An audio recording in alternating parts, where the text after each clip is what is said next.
All right. Well, I think I will go ahead and get us started. We've still got lots of people pouring into the call. That's awesome. Again, if you just joined us, hover over the screen. Be sure you open up your chat, put any questions you have there, because I really like to slow down and make this as much a conversation as I do, more a conversation than a presentation. So there's going to be times where I'm going to want your input and your feedback. Oh, welcome, Donna. Good to see you in here. Okay, let's go ahead and jump in here. First off, let's make sure everybody is where they intended to be. You are in the right place if you keep sucking down coffee when you'd rather just be well rested. How many of you are really dependent on caffeine in one way or another to get through your day? Let me know that. You're also in the right place. Yep, there's a yes. Figured that would resonate with more than one person out there. You keep jumping on and off of the exercise wagon. You know, I'm going to talk about, one of the things I'm going to talk about is how we get beyond what I call yo-yo results. A lot of people leap into dieting only to see their weight go up and down and up and down. Same thing with exercise. And that's really, the root of that is a mindset behavior shift that we're going to address today. What I'm really focused on today are not quick fixes. So anybody who thinks they're going to wave a magic wand and wake up tomorrow feeling, you know, just super fantastic, that's not realistic. You didn't get in the boat you're in overnight. You won't get out of it overnight, but I'm going to share with you some things that I'm really confident from my own experience that if you just apply them and you stay consistent, you can have greater health, greater focus, greater energy, hands down. So we want to get rid of those yo-yo results. That gets so tiring. And you feel guilty. I hate when I do that yo-yo thing where get my weight down 5 or 10 pounds and then put it back up by 7 to 11. You are a I can't focus grumpy old bear. I get that way when my health is out of sorts. I'm not resting well. I'm not eating well. When you get compromised, let's face it, we're no fun to be around. And if you are less fun to be around than you would like to be, you're in the right place. And if you must plan, if you're just, that should be just plain. If you're just plain tired of being tired and you want to feel great. That was really my motivation years ago when I started down this journey that I'm going to share with you. I really got to a place where, frankly, I was just so tired of being tired. And I would say I started going into that in my mid to 30s to late 30s. And man, I was determined to escape being in a place of being tired all the time. So we're gonna walk through some of the lifestyle shifts that I went through. More importantly, I'm going to tell you the mechanics, the strategies that allowed me to be able to make that shift. Hold on just a second. Looks like I'm having a little trouble with my audio.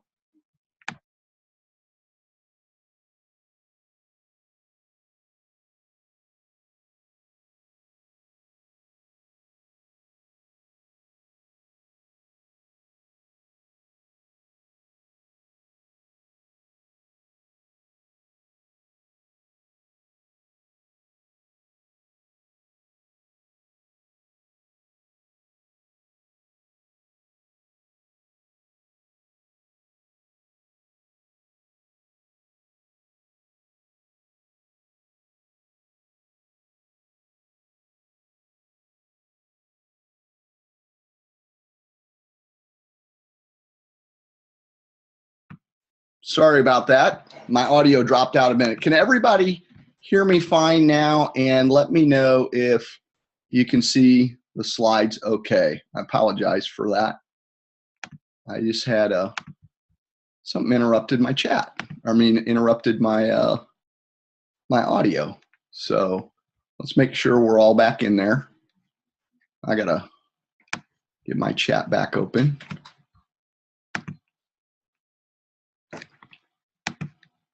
Okay. Yay, visuals and audio good. Thank you, Vicki. All right, sorry about that. Let's dive right in. For those of you who don't know me, let me tell you a little bit about who I am. I am the Chief Inspiration Officer of the 7-Minute Life. Back in February of this year, I started working full-time with the 7-Minute Life. I've actually been with Allyson as a friend, helping her behind the scenes with the 7-Minute Life from the very, very beginning. Early on, when she first wrote her first book, The 7-Minute Difference, I interviewed her on my blog. I became a really fired up advocate of the 7-Minute Life Daily Planner, started using it as a methodology for leading my life on a daily basis. And now, as Chief Inspiration Officer, I try to work every day with Allyson, tweaking these tools and sharing them to the best of our ability to make your guys' life hopefully much easier and better. I've authored 2 books, one for my blog, which was a book on prayer. And just this year, we put out a book called Mastering the Highest and Best Use of Your Time. That little book was intended to help people know, 1, what is an actionable task is, and 2, what is an honest to goodness, high value activity, because we found a lot of people struggling with that.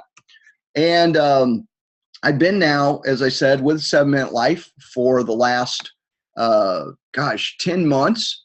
And I'm excited because here's what you're going to learn today. We are going to look at 4 areas that you need for vibrant health. These are things you can't ignore in your daily planning. You've got to do them these are areas you've got to do every single day, because if you ignore even one of them, what will happen is you will compromise yourself across the board of your lifestyle. So I'll talk about that more specifically in just a minute, but we're going to look at these 4 areas that you need for vibrant health. We're going to look at what I call my rinse and repeat system so that you can continually improve your health. And we're also going to look at the common mistake that people most often make that results in what I was talking about earlier of yo-yo dieting, exercise and results. And, how do you avoid that? So we're just not constantly making a charge at improving our health in one area, only to see some gains that evaporate over time and then feel guilty about that evaporating. So, and then last but not least, I've got 5 strategies that I use whenever I'm creating a habit, whether it's around health or anything.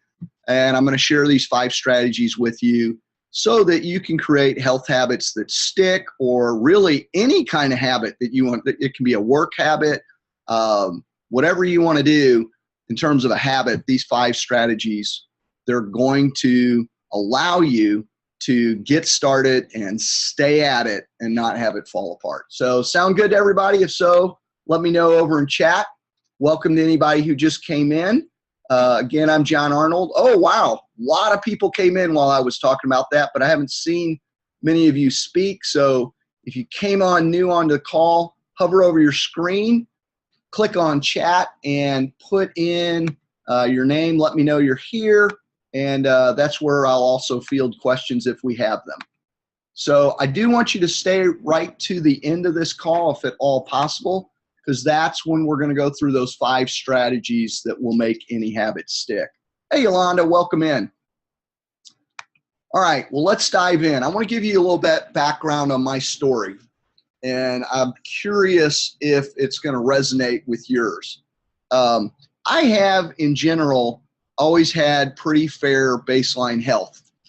I don't tend to get sick very often. I could, by and large, do what I wanted to do, be active in my kid's life, enjoy the activities I wanted to enjoy. But here was the problem. Despite all of that, my norm was I'd fight my alarm clock until the last minute. I would throw myself together in the shortest time possible in the morning and be scrambling. And then I would usually grab something convenient to eat or not eat at all as I went out the door. Oops, sorry about that, jumped ahead. Normally trying to get my kids out the door is what I was doing. I would drag into the office, drag through my morning, oftentimes struggling to focus. I had headaches really frequently. Mid-afternoon, it was not unusual for me to be fighting an energy crash where I needed a nap, or I would be literally working at my computer. I'd be typing away and look up and see like 30 L's across the screen because I was falling asleep as I was typing. And I just have a terrible time focusing. And then, you know, when I get a headache like that, be struggling how to focus, I would wind up resorting to caffeine and sugar to get a quick energy fix. And that was kind of maniacal because that would just put my body chemistry on a very painful roller coaster ride. So while to just look at me and to interact with me, you'd go, wow, John's a pretty healthy guy. His weight's all right. He's pretty physically active. But my experience of life was terribly compromised because I didn't have some very basic good health habits in place. Now, before I go any further, is any of this resonating with you all who are out there on the line? Drop a note in chat. Which of these issues are problems that you would run into? What are some of those? And I've got a little bit of delay, so I will mention as I'm waiting to see that. First 5. Okay, thank you for being honest and putting that out there. You know, this is what I experienced. Oh, someone said fighting the alarm clock, always running late. Yeah, I used to call that, I ran in idealized time instead of ideal time.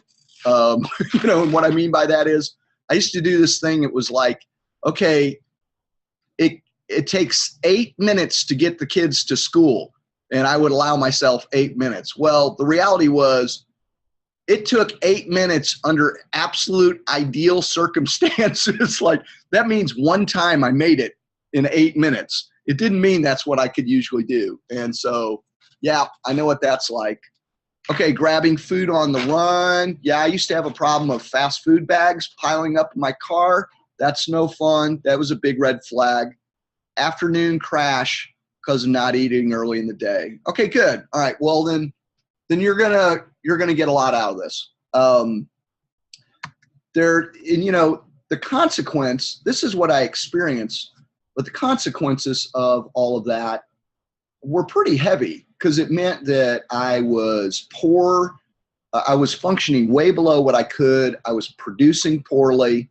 And as I said earlier, I was kind of a grumpy old bear. You know, I'd come home exhausted, having worked really hard, but feeling like I worked really hard, but not getting near enough done, and just be snappy and snippy at people, which is not me. I tend to be a fun, playful person. All right, well, let's keep moving here. Then I got tired of being tired. Literally, I got to this point where I was like, this stinks. I wake up and I drag through the day and I'm sick of it. I also went to my doctor for an annual checkup. And one of the things I found was that I had high cholesterol. And while I knew beyond a shadow of a doubt before that report, I knew that my eating habits weren't good. I was driven by what I craved, not by what was needed for my body or what was healthy for my body. And I ran from comfort food to comfort food or whatever was convenient. That was oftentimes more the case than anything else, which meant I was a pastor. I'd go down, I'd scrounge around. Church kitchens are like a graveyard of left behind food. So I would go down and scrounge around and pull things out of the fridge in the middle of the afternoon. I I would hit fast food as I was coming to and from places and eat it on the go. So I knew that that was bad. And one of the first things I did was I started looking around for a good book on nutrition. And you know what? This is kind of crazy. I had a really hard time finding a book that wasn't necessarily a weight loss book that was about good nutrition and diet. I was a pretty good weight when I was going through this. I did not have a lot of extra weight that I was worried or concerned about. I mean, there were maybe a few pounds I wanted to lose, but by and large, I wasn't concerned about weight loss. But trying to find materials on nutrition that weren't driven by weight loss was kind of difficult. And I hit upon a book, and it is a great little book if anybody wants to check it out. I hit upon a book called Tired of Being Tired. That seemed pretty fit. And it was like 10 simple solutions that you could use to address fatigue. And that book was eye-opening to me. Mainly, it was eye-opening to me from a standpoint of it opened me up to a real medical possibility as a problem if you continue to overextend yourself. And that is, what I discovered was that we can actually experience what's called adrenal fatigue, where we tap out the ability of our adrenal glands to kick in gear and pick us up in those energy slumps. You know, our adrenal glands are there for fight and flight, but they're also there to levelize us during the day sometimes when we're experiencing lows. And you can get to a point where you so overtax your adrenal system that it becomes almost unresponsive. And then you can wind up with some really serious health issues. So that was kind of an eye-opening moment for me. And it had a little bit of a self-assessment, and I tested out as sort of between moderate and high in terms of a risk for adrenal fatigue, if you will. So I needed to do something. Well, here's where I am. Before I tell you how I got there, here's where I am today, because I am in a much, much, much better place. Am I the epitome of health? No, I've got several things to work on. I'll be transparent about those in a little bit. But my experience of life is radically different. Now, this is more my norm. Not that I don't have days like I described earlier, but by and large, my norm is frequently waking up before my alarm. That used to never happen.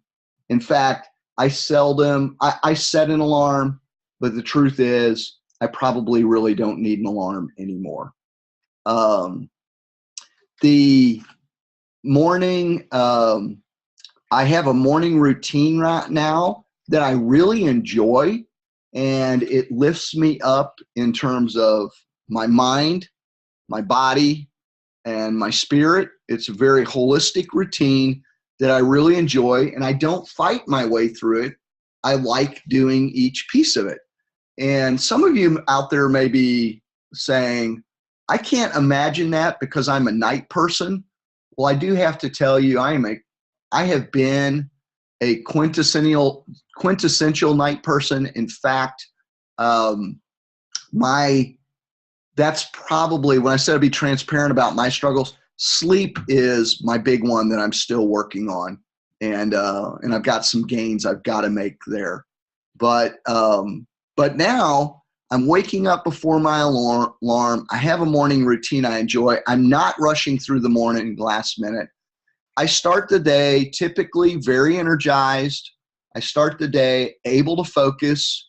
And my energy is more stable and my focus is more stable throughout the day. I'm not going through this roller coaster ride of energy. And a lot of that is I have weeded out artificially propping up myself throughout the day with caffeine or sugar or combination thereof. Because while that will give you a quick win, it really does put your system I won't go into all the body chemistry of that, but it really does put your system into a roller coaster ride where, yeah, it'll give you what you need for the moment, but you'll probably pay for it pretty shortly. And one of the best things of all is I just have much, much fewer headaches. In fact, now, for the most part, my headaches are just about limited to ones that I think are probably weather-induced. The last few headaches that I've had have all been around the time when a major storm system was coming in. And there's not a whole lot I can do about that. But, man, I used to have crippling headaches day after day after day. And most of those are gone. So, woohoo. And bottom line is I'm more productive and I'm not as grumpy. So I'm back to being fun John instead of grumpy John. So if that sounds good and that's kind of what you're looking for and that's why you're here, I want to dive into how we get there. The first thing that I hit on, I'm going to bear with me for a moment before I get into I really like the practical nuts and bolt stuff. Get that out. I really like the practical nuts and bolt stuff. But before I dive into that, bear with me just a moment. I want to share with you a few kind of key principles that drive the nuts and bolts that we'll be covering. The first thing, and I've already alluded to this that I mentioned, is I realized that there were 4 areas of health that I can't ignore, because if even just one of them gets compromised, it can result in not just these 10 things on the screen, but many, many more. That can result in scattered thinking, fatigue, poor decision making, which that leads to costly mistakes. We get irritable and lack patience. It strains relationships. Our performance drops. We can wind up, if you for a sustained period, ignore some of the 4 key areas of health. Ignore any one of them for a sustained period, and you can wind up with severe illness or fall into depression. And that happened to me on a couple different occasions. And actually, attendance to 3 of the 4 things I'm going to share with you was a major part of how I had to work my way out of depression, because it was neglect of 3 of these 4 things that in large part contributed to me getting there. So what are the 4 things? I bet you're wondering, right? Let's look at them. Okay, you're going to go, this is just common sense. But as I have heard people say many, many times, common sense ain't so common. So we're gonna the 4 areas of health that we have to attend to on a regular basis, on a daily basis. We need to plan for these things unless they have become so habitual for us that they're non-issues. We have to plan for being properly hydrated, getting sufficient sleep, eating well enough to fuel and maintain our body in a healthy manner, and getting in enough exercise to maintain our physical health and be able to, at a level where we can enjoy the activities we want to enjoy. So those are the 4 simple areas that we're going to focus on. And I'm going to talk about how your planner, if you use a daily planner, I'm going to talk about how you can kind of prop up your attention around these and force yourself to be more habitual about attending to them. Even if you don't use a planner, you can use the strategies for using your planner with a notebook or any other system. The 7-Minute Life Daily Planner just kind of has some built-in features that make it easy to support the strategies that I'm going to be sharing. There's a pretty profoundly simple process that we're going to walk through. This is how we're going to get to addressing these things. I'm jumping the gun. A couple other principles before we get into that. You want to focus on correcting the system, not the symptom. Now, I first heard of this from a guy named Eben Pagan. And I think Eben was probably quoting somebody else. And I was taking a class by Eben Pagan called Wake Up Productive. And his course was influential in making a lot of the changes that I'm talking to you about. Eben's a fantastic marketer. He's also a fantastic manager of time and productivity. And I sat at his feet through one of his courses and some other training he's done. And one of the things that he woke me up to was, are you working on the system or are you working on the symptom? Let me give you an example, for example, with weight loss. And I think this is one of the mindset issues that ends up trapping people in in yo-yo dieting and yo-yo exercising. The times I've tried to diet per se or exercise, particularly around weight loss, the symptom was I was overweight and I didn't want to be overweight. And I would set my goal as I want to lose, 5 pounds or 10 pounds or whatever it is. Let's say 10 pounds for easy discussion. And I would start doing things I needed to do to get that weight down. My goal was purely to get the weight down.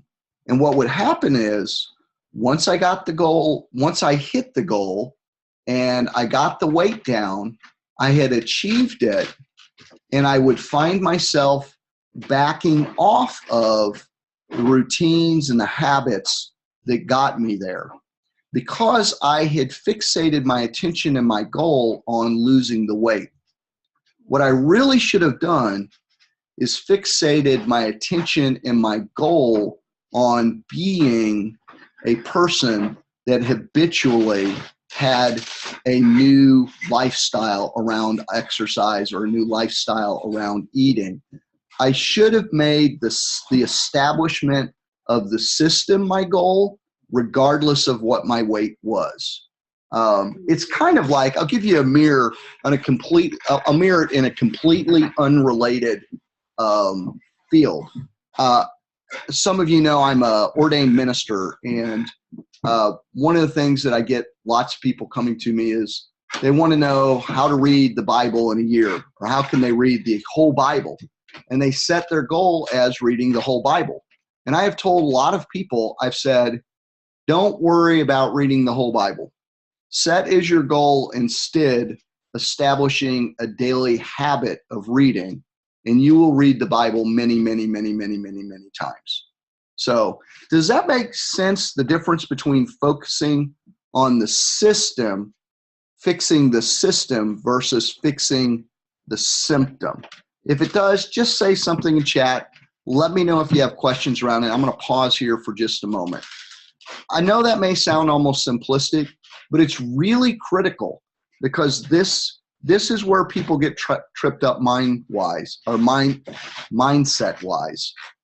They focus on what they don't want rather than the system. So they don't want to be tired, and they get rested and they back away from the routines they have. Great. V wrote in, great idea. I've dieted all my life. That's what Weight Watchers is all about, changing your habits. Great analogy. Thank you, Vicki. Yeah, it's really about the establishment of a system that you plan on keeping regardless as a habit, despite the symptom. Because once you get to that place where the symptom has been relieved, tired, or whatever it is, really, it wasn't that you just didn't want to be tired. You want to be energetic. And to be energetic, you have to have an ongoing lifestyle shift. Okay, it looks like people are getting that. So I'm going to move on. If you have a question, I will, for anybody who joined us late, because we've had a lot of people come in since I started the call.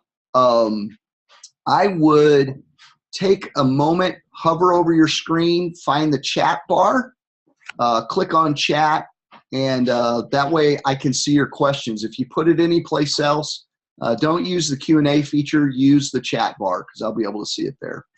All right, let's keep moving because I think our time's going to evaporate rapidly. We've got about 25 minutes, so we're okay. One more principle before we go into the nuts and bolts stuff, and that is I found the key for me was stacking small, lasting lifestyle changes that stick. We're going to go into how you make them stick, but a key was stacking small, lasting lifestyle changes.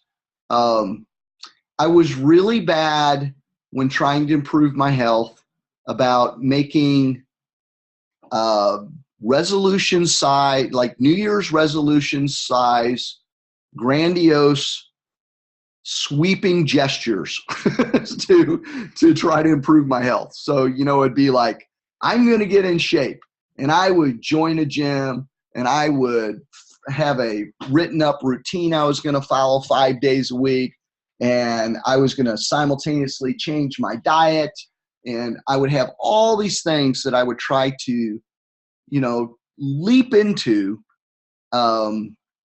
And honestly, I just bit off way too much. What I have learned and what I have found is that it is far more effective, though it's slower, for me to pick small, simple, micro-level action changes and integrating them one or two at a time at most. Just one or two at a time. We'll give very concrete examples of what I mean by that. Some of the ones that I did, and we're going to brainstorm together some that you can do. So just kind of review real quick. Woo! Don't know how I didn't realize I could scroll that way. Hang on a minute. Those three principles were, you've got to attend to all those four areas. You can't ignore one and be great at the other three, because any one of those four, hydration, sleep, nutrition, or exercise, any one of them can compromise your health. You have to focus on the system, not the symptom, and you want to work on making small, lasting lifestyle changes.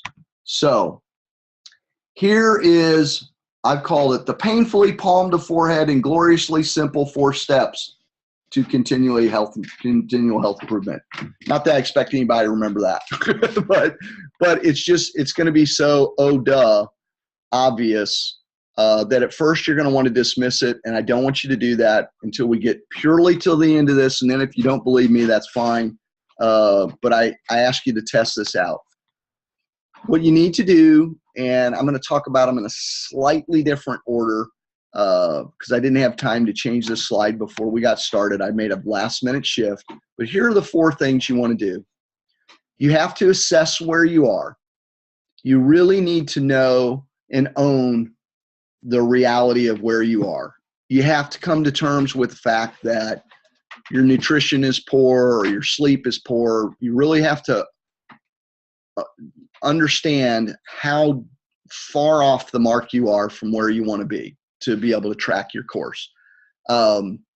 You will want to track all 4 areas all the time. And we'll get into tracking in a moment. I'm going to break down each one of these steps in just a moment.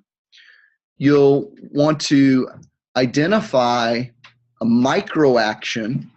And for those of you who aren't familiar with 7-Minute Life, by micro action, we mean simple, completable task. Typically, we tell people something that can be done in 20 minutes or less. I will talk about some exceptions to that in a moment, but you want to make sure these are finite, doable tasks that you set that can become a habit for you. There is some space in this. We'll talk about some things that are just what I would call one-time actions we need to take, that you may need to take when you're improving your health. But what I want to focus mostly on is how do we establish those micro actions that are habits, because those are the ones that have the ability to absolutely be game-changing needle movers in your health, not the one-shot deals. Those are important. We'll talk about a few. But so assess where you are. You want to track all 4 areas. You want to identify a micro action that can be a habit, and then you commit to that habit for 30 days. And you want to do that as an uncompromisable goal. You want to do that as something that you're going to do without fail. It may not be something you do daily. For example, if the habit is, I'm going to go to the gym 3 days a week, well, for 30 days, you're going to make sure you never miss getting 3 workouts in during the week. Most of the things I think we would identify probably would be daily because our health needs daily attention. But there are some aspects of maintaining your health that may be something that happen a handful of times a week, and they need to be habitual that handful of times a week. So assess, track, identify a habit, commit to that habit for 30 days. That's actually a really powerful formula. The problem with it is that most people don't know how to create a habit that sticks. That's the biggest problem. They start, first off, maybe with the wrong mindset, like we mentioned earlier, of being focused on the symptom rather than the system. But I'm going to give you right now, let's go into some really practical ways you make stuff stick. We'll walk through this: assessment, tracking, microaction, and then I'm going to wrap up with those really concrete ways to make stuff stick. So, we should have plenty of time to do that. Watching, I got about 20 minutes. Okay, very quickly, assess where you are. And I kind of want you to do this mentally right now. Here's a few questions to consider. How much water do you drink daily? And water, not just liquids, but really water, because some liquids actually cause you to lose water from your body. Caffeine is something that can actually cause you to, it causes loss of water. What's the word I'm looking for? It's just gone out of my head, but somebody out there will know what I mean by it. They'll probably have the word that can tell me, but it actually wicks. Diuretic. Thank you. I could not pull that out of my head to save my life. Caffeine's actually a diuretic, so it has a negative impact in terms of your hydration.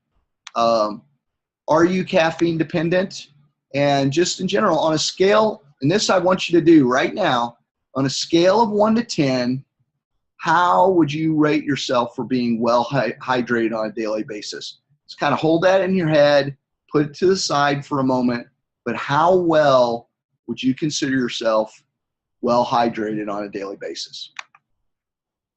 Okay, in terms of nutrition, are you driven by cravings? Yay, Vicky's got a 9. Woohoo!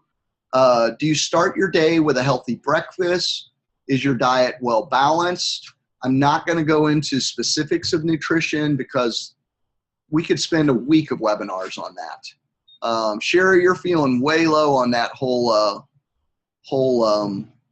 hydration thing. We can fix that. Do you habitually eat late in the evening? Are your cabinets full of highly processed food with little nutritional value? There's a lot of questions. Those are just a little thought prompters, but on a scale from 1 to 10, how well are you eating to support good health? So mark that down in your head somewhere or put it on a little sheet of paper by you. All right. Let's look at exercise. The bottom line, I think, of exercise is, are you physically capable of enjoying the activities you want to do? I mean, would you love to be able to play with your kids or grandkids, but you get so winded you have to sit on the sideline and just decide it's not worth it? That's kind of a problem. You know, are you huffing and puffing when you hit the top of steps that you need to go up and down regularly? Are you engaging in activities that strengthen your body, that increase your flexibility?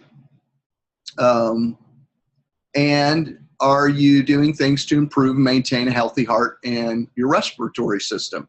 So are you getting a good mix of, you know, flexibility, cardio, and strength training somehow within your life? You may not, for you, it may not be necessarily going to a gym, but you may have, it can even be a hobby or something that you do that keeps you very active, so that you have a strong, healthy body. So on a scale 1 to 10, how well are you caring for, how well are your body, sorry about that, I missed a word, how well are you taking care of your body? Oops. And lastly, sleep. Do you wake up refreshed? Are you nodding off when you're trying to pay attention regularly? Do you go into meetings and you're struggling to keep your eyes open in the afternoon? How many hours of sleep do you get a night? Now, I'm going to be a little loose with that number. Conventional wisdom is that we need at least 8 hours. There's a lot of research to indicate that the amount of sleep that people need varies greatly from individual to individual. It also varies at what age you are in life. Children need and sleep much, much longer periods than adults. You know, how many hours of sleep do you get a night? Do you go to bed and awake at basically the same time each day? That's just a good sleep hygiene question, because if you're not, while you may be getting enough sleep, it may not be as restful for you as it could be. Do you sleep through the night? Are you frequently waking up? You know, is your sleep, the sleep that you're getting, is it restful?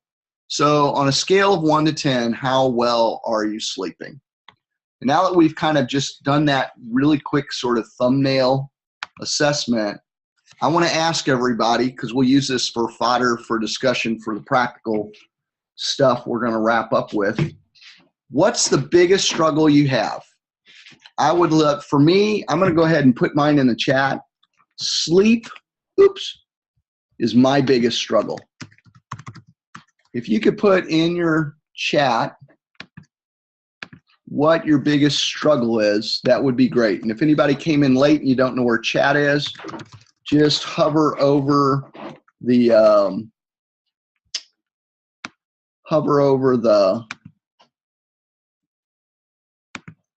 screen and it should pop up for you. Got a couple who are asleep, got eating. Yeah, hydration. Oh, that's, Vicky, you bring up a really good point. Vicky said hydration, which I think leads to bad eating and no energy left after exercise. Yeah, that's the other thing, is these all pull on each other. So, you know, it's kind of like a mobile. You can't grab one piece of it and move it and not affect the others.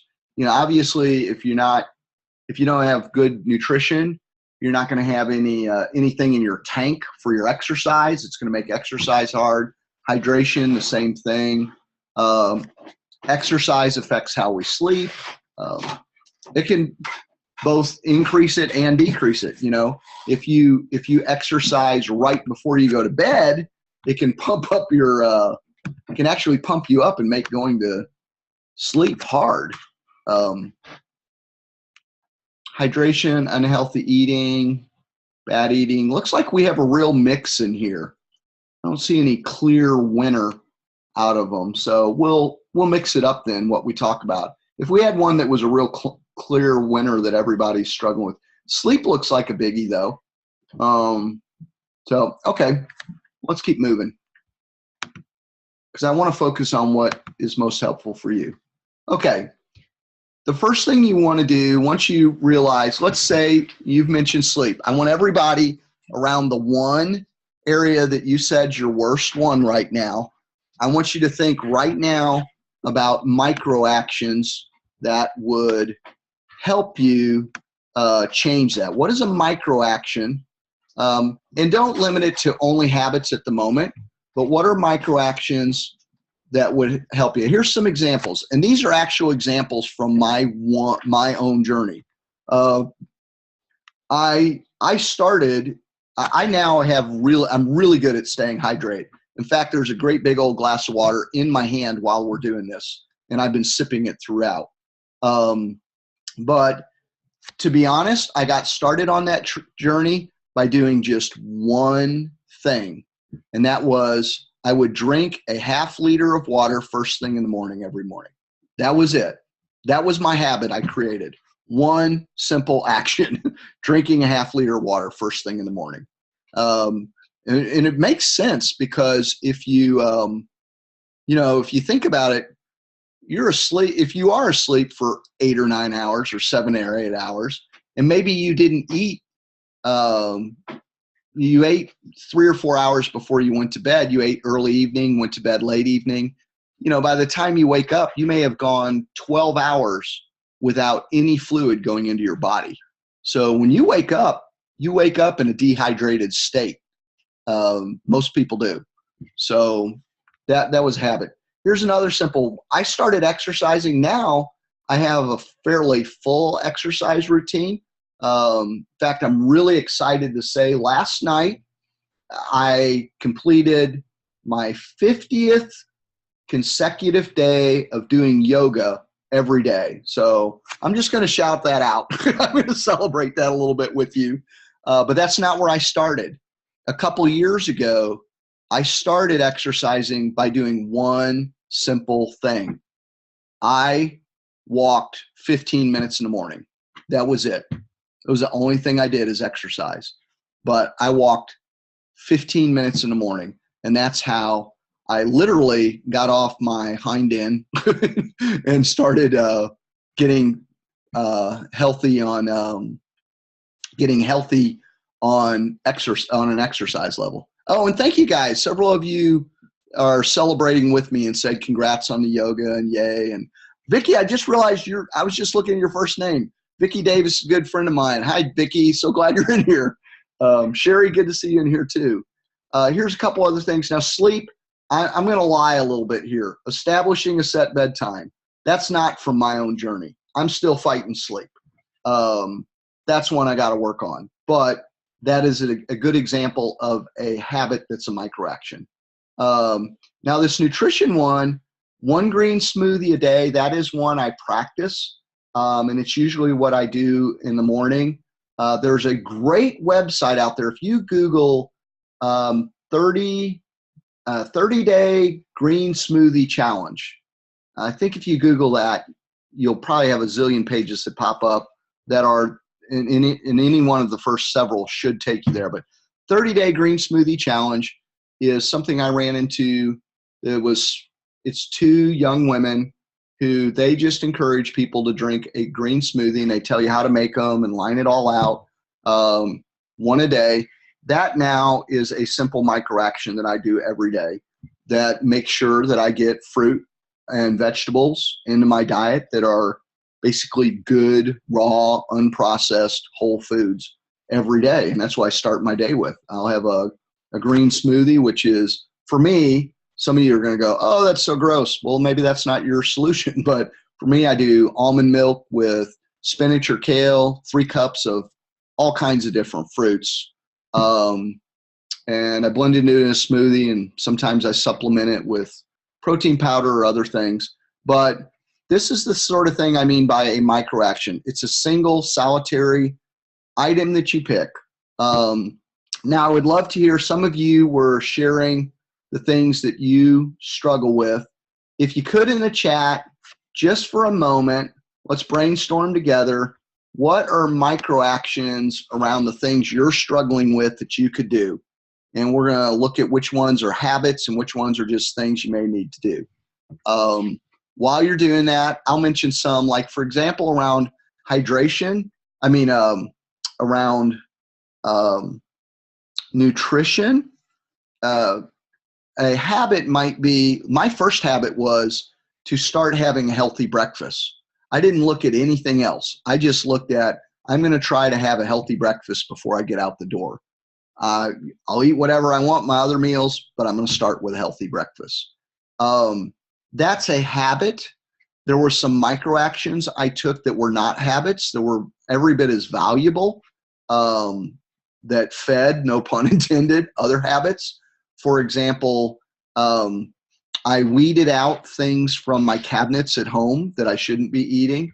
And down at the church, I created one of my desk drawers became a pantry of healthy snack items that I could select to have between meals to prevent me from going down in the kitchen and digging out, like, leftover sweet potato pie or cookies from youth group or cold pizza from youth group or whatever. But instead, I created a little pantry in my office of I had some nuts and fruit and raisins and figs. I kept a little bit of string cheese in the refrigerator, low-fat string cheese. But I put healthy foods in my path. Okay. Let's keep moving. Okay. For those of you who use the 7-Minute Life Daily Planner, on what are called the Daily Progress Report pages, you'll find an area like this that you can use to track what you're doing. And, you know, you might it would be hard to write in these little boxes everything you had for like breakfast, lunch, or dinner. That, you know, if you're working on, oh, sorry, I got my finger on my trackpad. Didn't mean to. If you were, you may just want to literally put healthy or not healthy, you know, for breakfast, lunch, or dinner. Or you may want to put like the core item that made it healthy or not healthy. But you want to track your progress. And you'll see on this screen that there are, you know, we have these icons like sleep where you can record the number of hours. You could put how much time you spend in exercise. We're not going to talk about these two, but they both affect mental health. You know, you can through the day, just start checking off how many glasses of water you have. Just the process of tracking will improve your performance. I'll tell you that right now. If you do nothing else, if you don't even try to have a habit, if you just start tracking how many glasses of water you're having a day, it will make you painfully aware of the lack of number of glasses you have, and you will start drinking better. No doubt about it. I've seen it over and over again. You know, exercise, same thing. If day after day you write 0 minutes, one day you're going to get sick and tired of seeing 0 minutes. You're going to want to see something there. You're going to exercise, and it's going to feel so good when you put something down there that you will you'll find yourself driven to do it again. Oh, I got to figure out how to get out of my cursor here. I don't know how to turn that off. There we go. Sorry about that. I was just writing. That should have turned it off. Okay. Might have that on my screen for a minute. These are the wonders of technology. Let me see if I can clear that, because that's going to be darn annoying. Doesn't look like it wants to go out. Let me escape for just a second, because I don't want that on the screen nonstop. And I'll go back into sharing. Apologize for the interruption. There we go. That got rid of it. Let me get back to where we were. There we are. Sorry about that. And I got to push along here pretty quickly. So we have just a few minutes. I'm going to run just a little over because we got to get those 5 things in. You're going to set a going to set a goal from one of your micro actions, and here are the 5 things you want to do. The very first thing you want to do once you set your goal is write out your motivation. Here's why you do that. Every goal I've seen people work on, every goal I've gone through, you're going to hit a point where there is a messy middle. And those of you who have joined me in other webinars have heard me say that you will not change your behavior and stick with that change until the pain of being where you are outweighs the promise of where you need to go. You know, you've got to get to a point where it is so painful where you are that you feel drawn into action, and you want to know the promise of where you want to be to pull you forward. So I write out for every goal I have, whether it's a habit or whatever, all my annual goals, I write down why I want to achieve it. You know, why do you want to have more health? Why do you want to have more energy? Is it so you can play with it, your kids? You know, what is it? Why do you want to look better in a dress? Do you want to look better in your suit? Do you want to look better on the beach? You know, is that your motivation? And what if you fail? If you don't do something, what's going to be the cost? You know, if you fail to correct your sleep pattern, they are showing that poor sleep patterns are a significant contributor to dementia and Alzheimer's. Staying up late, is it really worth your mental health? That's something you really should consider. You know, but physically write down, I want to achieve this because, and write what that is down. And also recognize and own, if I don't do this, this is what the impact's going to be. Okay, does that make sense? All right, let me get, sorry, dropped out of sharing for just a moment. Let's look at the next piece here. I'm going to turn my chat back on. Any questions yet from anybody? Okay, second step to making your habit stick. Schedule a time and a place, and I would put it as an appointment on your calendar. Here's a little pro tip. Link your new habit to an existing habit. Link your new habit to an existing habit. But put when you're going to exercise, or when you're going to eat your breakfast, or when you're going to go to bed. Literally put that on your calendar as an appointment with yourself. And honestly, if somebody asks you to do something during that time, the cool thing is now you can say, hey, I'm sorry, I can't do that. I have another commitment. And start being committed to your own health. Treat it as an appointment. So the first thing was, you want to write out your motivation. You want to schedule a time and a place. Link it to an existing habit. For example, I struggled with drinking that ½ liter of water in the morning. This sounds so silly, until I made it a part of brushing my teeth and taking my vitamins in the morning. And the way I had to do that was I had to set the stage to win. I'll explain that in a sec. Oh, one more thing. When you schedule it, if you use the 7 Minute Life Daily Planner, take whatever your micro action is and place it as a 5 before 11. For those of you who aren't familiar, 5 before 11 task is something that is a high value task. 5 tasks you try to do before 11 a.m. Now jumping on to setting the stage to win. I took and I put a glass of water on my counter in my bathroom at night so that I was set up to win the next morning. I use that phrase, set the stage, because I've done theater in the past, and there is nothing worse than walking out on the stage and to be missing props that you need. I played Scrooge one time, and I got done with a scene, and I was supposed to go over to a coat rack, take off my coat, grab my cane, put on my hat, and storm out the door after berating Bob Cratchit. Well, lo and behold, someone failed to put my props on the coat tree. There was an empty coat tree there. No hat, no coat, no cane. So suddenly I walk over there and I'm missing what I need, and I had to improvise on the spot. Fortunately, I was able to do that.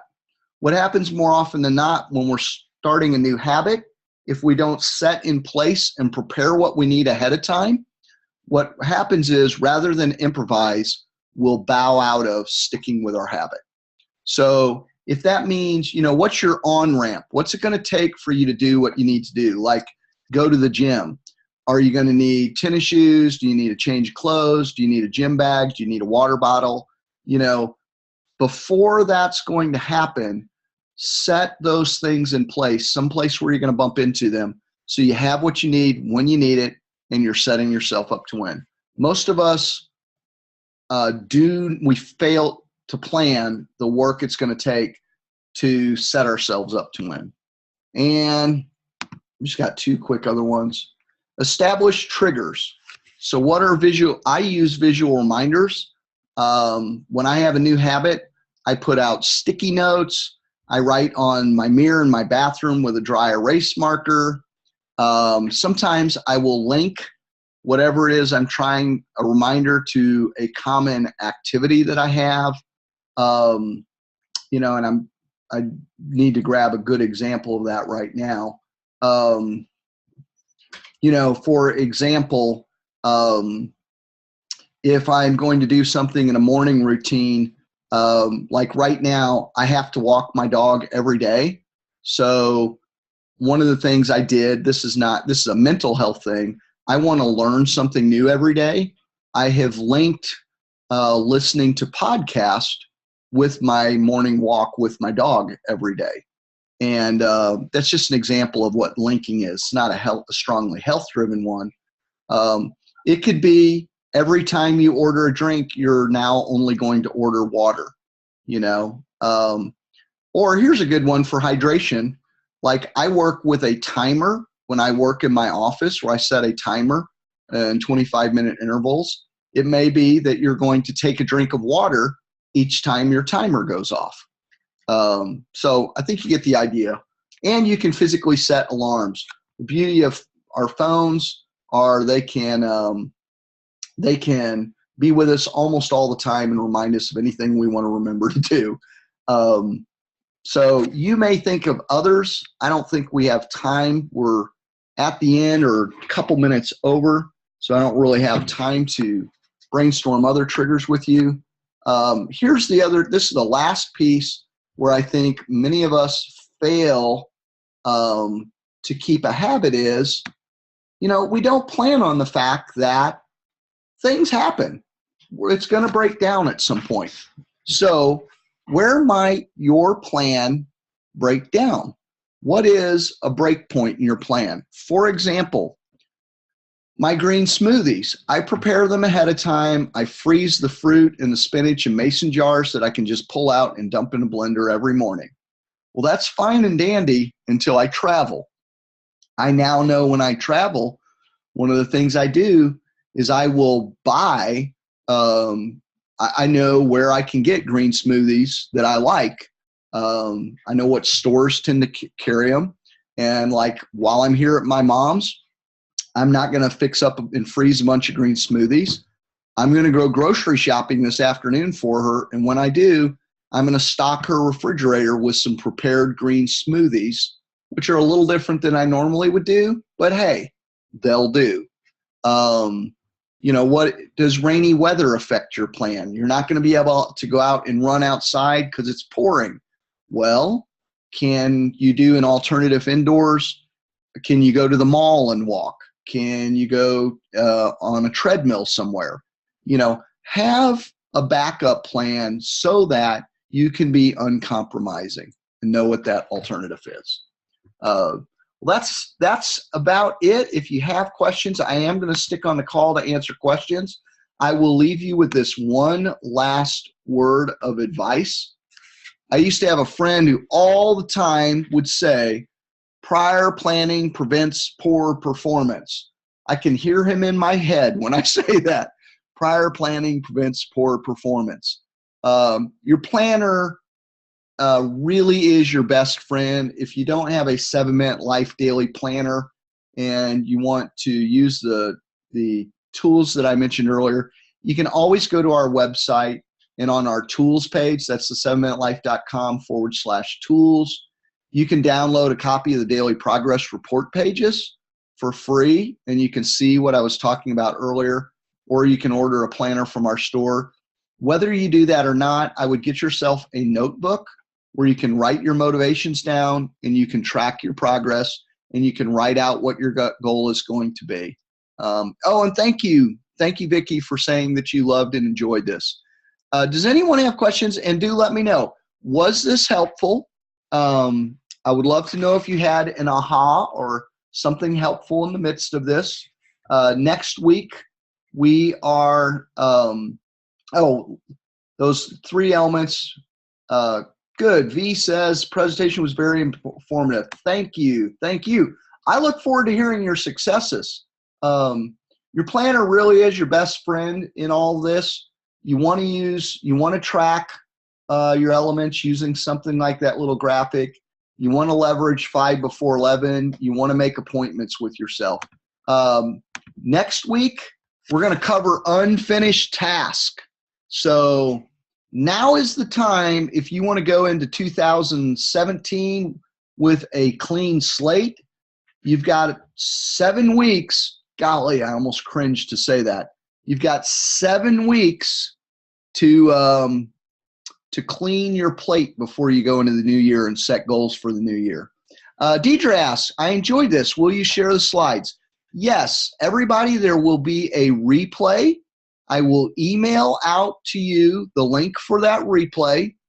And on the page you go to, there will be the video, and next to it, there will be an icon you can click, and you can download all of these slides. And you can always email me at info@the7minutelife.com if you have a question, if you have a success, if you have a struggle. I love to hear that stuff. So, I really do want to hear from you.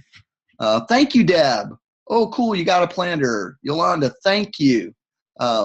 We will dive into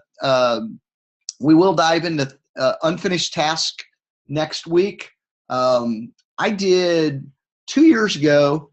I took on getting rid of 40 unfinished tasks in 40 days. And I learned so much from that about myself and about what I leave hanging and why I leave it hanging. And again, I'm kind of like I feel like a time management productivity crash dummy for you guys because I go bumping down the road trying to figure out this stuff. And then I come back and hopefully I'm helping you get rid of any of the bumps and bruises I go through. I'll be working next week at the time. If I register, can I access the replay? Absolutely, you can, Deidre. And if you ever fail to register for webinar and you kind of find it lingering in your email after the fact or something, and you're like, oh man, I missed it. I really wish I could have watched it. I try to always place the replays as well in our blog. There are a lot of those archived. If you go back, I would say, man, I don't know, at least the last 7 or 8 are archived, the last 7 or 8 consecutive ones. We've got about 70 videos on YouTube. If you look for the 7-Minute Life on YouTube, we also have the replays there. I encourage you, though, to go to the replay link that I send you, which will be to a blog post. I encourage you to go there because the problem with with our YouTube channel is the handouts won't be there. So if you want the slide deck, and we don't always have a slide deck because normally when I do them, I typically don't have slides. Praise God, I had slides today. I prepared them only to and then found out my camera wasn't going to work. So normally I would just be standing here with a chalkboard. That would have been not so fun today when my camera didn't work. But okay, any other questions? Anything else? I've really enjoyed it. I am going to hang on the line and just keep it open for a minute. I've really enjoyed getting to do this. Seriously, just pick some simple action, 1 or 2, and work on the habit building side of your health around these 4 core areas. The movement I made from where I was that I described at the beginning and where I am now, it didn't happen overnight. Seriously, guys, I took my morning routine and I built a morning routine that has utterly changed my day over probably 6 or 8 months. Not that it took 6 or 8 months to begin to see the fruit of that. I started benefiting from each piece I layered in right from the beginning, but it was probably 7 or 8 months before I got to the fullest expression of where I am now, which is, waking up before my alarm. I have that morning glass of water. I go for a brisk walk with my dog. I plan my day out and journal and have reflection time. None of it's rushed. I get in a period of prayer and meditation, which is really important for me. And I get this good, clean breakfast, and I feel great throughout the morning and most of the afternoon. So my nemesis, maybe I'll have a whole webinar on sleep in the near future, because that's the one that I'm still working on. And I know what I need to do, but now I need to take those last 4 or 5 slides and I need to apply them to my sleep pattern. So, all right. Well, I'm not seeing any more questions. It's been really good. I will be sending out the replay. Thank you, Vicki. Hope you all can make it back to some future ones. Good. Thanks. Very helpful. Patricia says, thank you. Great presentation. Awesome, Mark. Gosh, I hope to see you all in some new ones. And I'll, feel free to email me. I would love to hear what people take on out of this. That would be really awesome to hear what you do. You'll definitely be hearing more from me. Next week, I'll do unfinished task, and then we've got some other activities.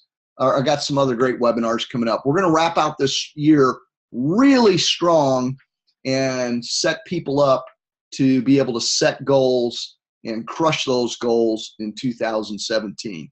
But it starts by cleaning your slate. Come next week and let's get rid of our unfinished tasks together. Bye now.